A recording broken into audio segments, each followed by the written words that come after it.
The air bites shrewdly. It is very cold. It is a nipping and eager air. What hour now? I think it lacks at 12. No, it is struck. Indeed, I heard it not. It then draws near the season wherein the spirit held is wont to talk. What does this mean, my lord?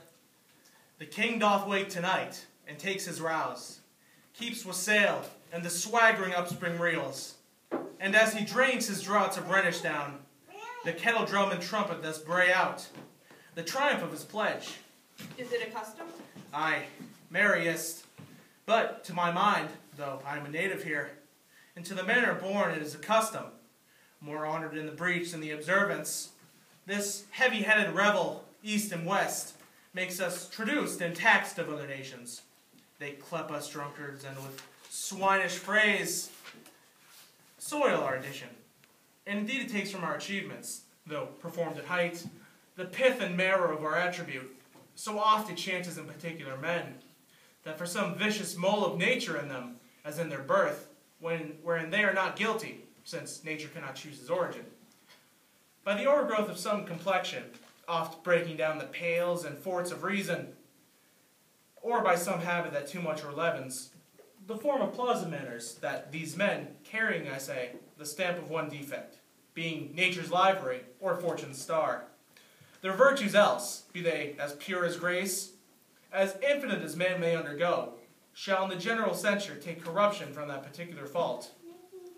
The dram of evil doth all the noble substance of a doubt to his own scandal.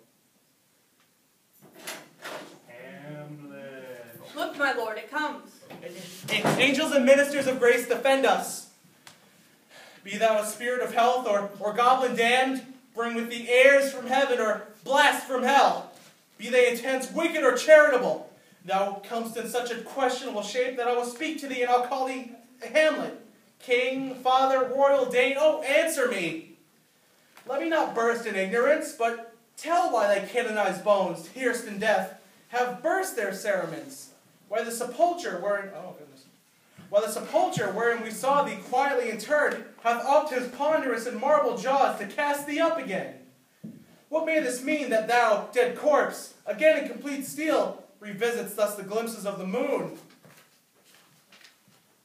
making night hideous, and we fools of nature so horridly to shake our disposition, with thoughts beyond the reaches of our souls?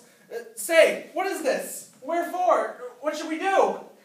It beckons you to go away with it, as if some impartment it desires you alone.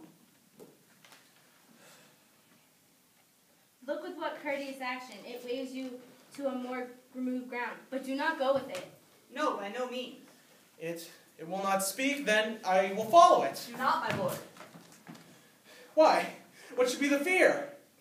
I do not set my life at a pin's fee, and for my soul, what can it do to that, being a thing immortal as itself? It waves me forth again. I'll follow it. What if it tempts you toward the flood, my lord, or to the dreadful summit of the cliff that beetles o'er his face into the sea, and there assume some other horrible form which might deprive your sovereignty of reason and draw you into madness?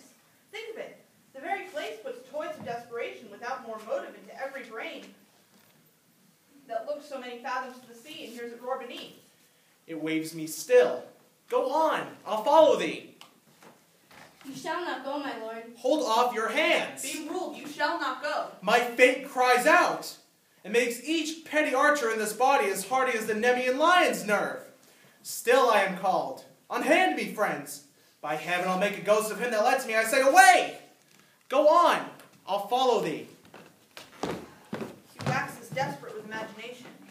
Let's follow. 'Tis not fit best to obey him. Have after. To what issue will this come? Something is rotten in the state of Denmark. Heaven will direct it. Nay, let's follow him.